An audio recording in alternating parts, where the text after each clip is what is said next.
So what have you done for your pre-draft process as far as who have you worked with, what have you focused on, how has it gone? Yes, sir. So I ended up, long story short, I had the privilege last summer to go to O-line masterminds with Duke Manyweather in Frisco, Texas. Based off that, we built a relationship. Throughout my last season, we stayed in contact, and I ended up going out there to train. I was there for the past 14 weeks since the first of the year.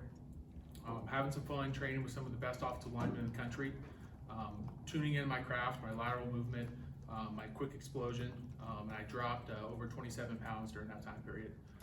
Had a great time training, developing my mind, developing my game as an offensive lineman, and becoming as fast as I possibly can.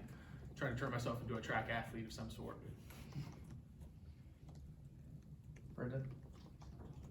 Dylan, what's some feedback maybe that you've gotten from talking to NFL teams on things that, you mentioned things that you're working on, but what have you heard from them, things they want to see more from you, especially going into tomorrow? Yeah, so tomorrow means a lot for me. I'm able to put on display some of the things I wasn't able to during season, which of course is move my feet, move them laterally as fast as I possibly can, and generally just showing my athleticism. You know, I pride myself on being an athlete. My dad was a judo player back in the day, so I have incredible mobility. That quick twitch athletic muscles I've been building my whole life throughout this process is something I'm really looking forward to put on display tomorrow.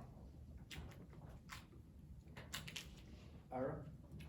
Dylan, what kind of things do you think you learned during your 2 years with Coach Atkins that might help you? Yeah, I think about my personal brand, right? And being my own Fortune 500 company. And at the end of the day, what I put on display here at Florida State speaks for itself. What I'm going to do tomorrow should add to that story and allow me to reach those goals I'm trying to achieve. All right, we're going to come to Zoom for a question from Matt Marshall from the Orlando Sentinel. Hey Dylan, how you doing today? Doing wonderful, brother. How are you? Good, good. I want to ask, have you, any teams reached out to you about maybe the workouts and things like that for them? Yes, sir. Yeah, I've got a couple teams reach out here locally, and I'm looking forward to hearing some more teams tomorrow. We're going to go to Tyler, last row on the right. You mentioned working with Duke and obviously that process during this offseason and draft process. What is that like? How is that training regimen different from what you're doing within the season? So it ended up being a lot better of a experience I could have ever possibly thought of. Right, I had all my meals provided for me 7 days a week. I had access to one of the best training facilities in the country, located at the Star, the Cowboys campus, Sports Academy. Had some of the best trainers, physical therapists, manual therapists money could buy. Trained about 4 times a day, give or take. Was able to do workouts for the past 6-7 weeks since the NFL guys came back with full groups of NFL offensive linemen. A lot of those guys you see on his Instagram and all over Facebook and all that stuff. But it was absolutely amazing to be able to have that type of experience. Not only working with some of the best guys in this class as offensive linemen go, but being able to work with guys that have been in the league for a number of years. Vets, guys that I look up to. So it was absolutely amazing to have that experience, have those resources, and really indulge myself in everything I possibly could during that experience. We'll go back to Brendan on your left. With all the work you've done, Dylan, I know you played through the season, not always feeling great. I guess, how are you feeling now? And what do you think it shows about you as a player that you were able to kind of go consistently, given that you weren't always feeling great? Yeah, so anyone that watches college football or knows college football knows that there's not really time to recover. I've been playing college football for 6 years. So it was absolutely awesome to have this time period to recover, to get myself better, to focus on some of my weak areas, and really just try to stop some of those systematic issues that some players might have. But for me, I was able to take a step back, again, indulge myself in the physical therapy, manual therapy, and all those awesome things they had at their disposal up there at Sports Academy. And I feel better than I have in the past 6 years. I feel like a newborn baby. My joints feel great. I'm jumping real well. I'm moving extremely fast. And I really look forward to putting that on display tomorrow. We'll come back to Ira on your right. Along those lines, throughout the years, I've heard a lot of players come back and say that, like, once they're kind of can put school up in the back burner or away and focus just on training, like that's a big difference. And like you talked about losing the weight you've lost, how big of a difference is that, just being able to focus entirely on? Yeah, I wouldn't say the school component's ever been a challenge for me, especially with compartmentalizing my life. If anything, it just allowed me to reprioritize my time a little bit, indulging in some of the X's and O's and nuances in the game of an offensive lineman, especially in the recovery aspect of things.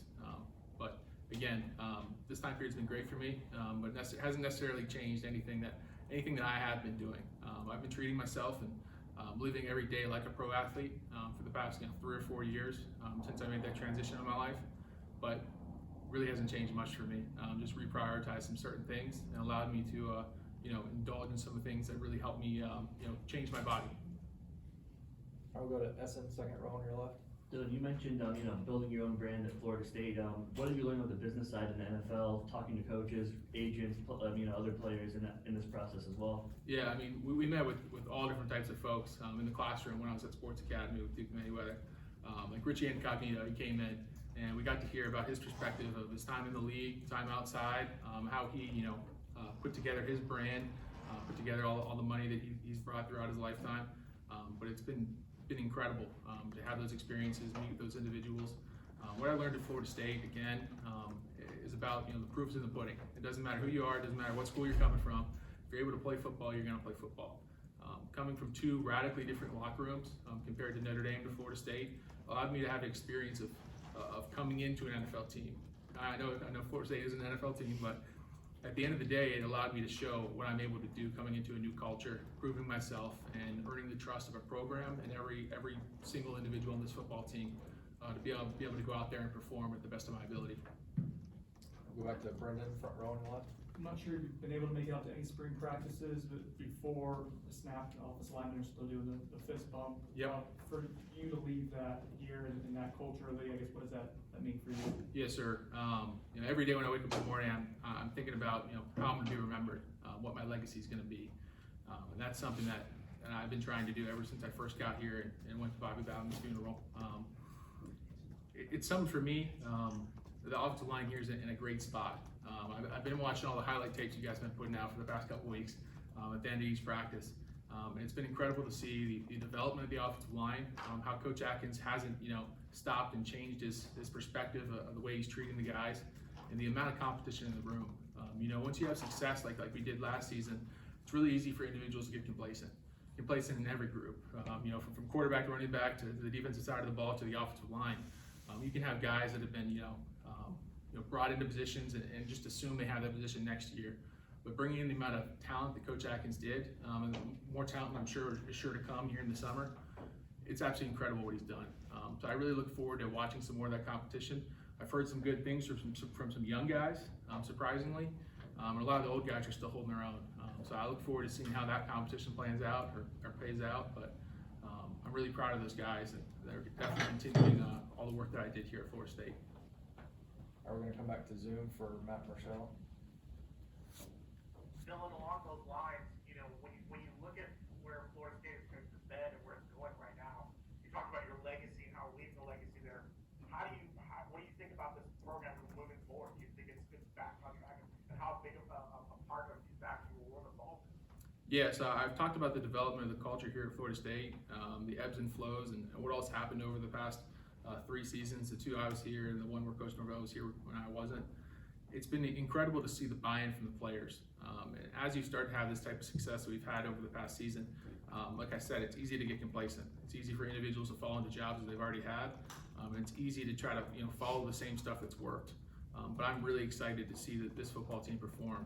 Not only in the consistency they bring every single day to practice and getting 1% better, but striving for that extra 1%. What's left out there in space. There's an analogy, it's 1 + 1 = 3. There's a little bit of magic in the air here at Florida State, and that's the only way that equation works. So I'm excited to see what happens this season. It's incredible to see, the trajectory of this team, and I really look forward to seeing what they do this season. We'll go to Bob, second row on the right. Hey Dylan, good morning. Could you give us an update on Big Man, Big Heart, what you've been doing there of late, and how can it grow as you move into the NFL too? Yes, sir. So having the platform that I do have, and hopefully we'll have in the NFL, will just by itself allow Big Man, Big Heart to grow. But my brother Riley Gibbons stepped up towards the end of this football season. It really helped me manage Big Man, Big Heart, allowed me to focus more time on what I'm doing, trying to play NFL football. And he's done an incredible job recruiting ambassadors throughout the state of Florida and planning some really exciting events here this summer with the Florida FWC. All good? All right, thanks Dylan. Appreciate you guys. Thank you. Good luck tomorrow. Thank you.